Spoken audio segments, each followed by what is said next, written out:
Jay Lee. Hope all is well. I just wanted to thank everyone for coming to our UFO sighting event on October 17th, 2021, over at Hollydale Park over in Southgate. It's always a hot spot. I totally recommend it. Some of the old-time ufologists ended up showing up, and I totally appreciate them coming. Thank you for coming. So wow, I think we ended up seeing probably about 20 objects this day. And Shelly, our host, did another incredible job. Robert Bingham even showed up. It was just so fantastic. I just want to thank everyone who was there that helped out bringing these things into our location. There was a lot of activity. But before I begin, I just want to go over a little review on the indications of imitation. Indications of imitation is what gives away a fake. It's the recognition of something being camouflaged. Many times the indications of imitation is very subtle because they're not supposed to be detected. You have to have a discerning mind in order to pick up on it because some of the indications of imitations are very subtle, and you have to include critical thinking in order to determine what is real and what is not. So here are some examples of indications of imitation. What are the signs that help you recognize that this is not real? What are the clues that signal you that what you are looking at is not genuine? When we're out in the field, you have to pay attention to the wind direction. Which way is the wind blowing from and blowing to? Are there clouds?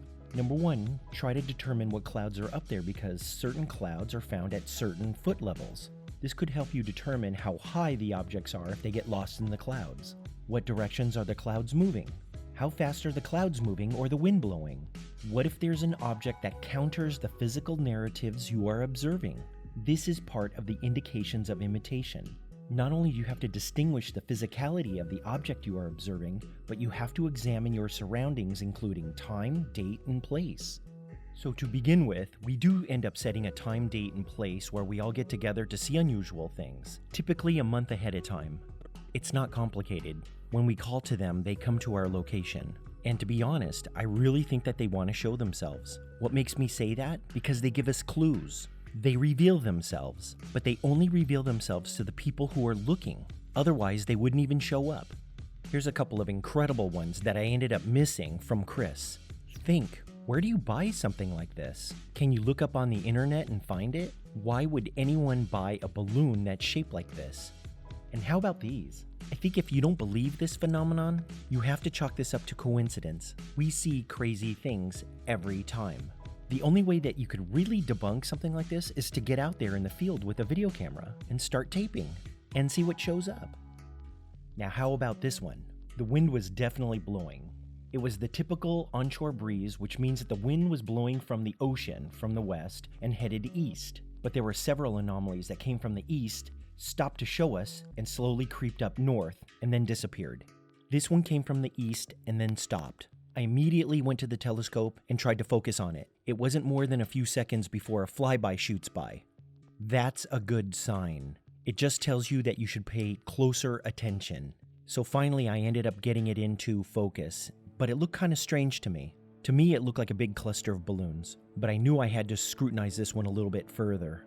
I would say that it was probably about a mile away. As if the flyby wasn't good enough, I wanted more. We had called for these things to come to our location. A flyby already shot by this thing, but I still wanted more. I was looking for another sign, and then it gave it to me. One of the balloons popped right before my eyes. They do this in order to prove that it's them. I know it sounds crazy, but it's true. But this is one of the things that they do to prove it's them. When will you ever see a video like this? If you didn't have a telescope and you weren't looking for this, you'd never see this. This is abnormal, and the timing is impeccable. And I've seen this many times. I saw an incredible one with Robert Bingham. You got to check out his collection.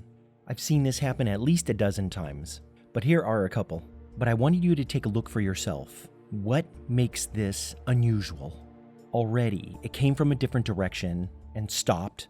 A flyby shot right by it, and one of the balloons popped while you're watching it. What other indications of imitation can you find? What else is abnormal? Look through my eyes for a moment. I just wanted to show you what I see. A great indication of imitation is the tether. A good giveaway is the thickness. The multiple tethers don't fray. In fact, just the opposite. It looks like a tail, like something you would see on a dog or even a sperm. There are 3 perfectly round white balloons at the top. Those are very hard to find and very rare. Of course, the heavy portion faces the ground where we are, But what is that at the very bottom? Is that the attachment for the entire structure? How about the other bottom? It looks like an S. Honestly, with these white balloons, do you see anything attaching these white balloons to the structure? Look for it. I can't see them. What lasts longer in the sky, a latex or a mylar balloon? Which one is more likely to pop? Have you ever seen a mylar balloon ever just pop?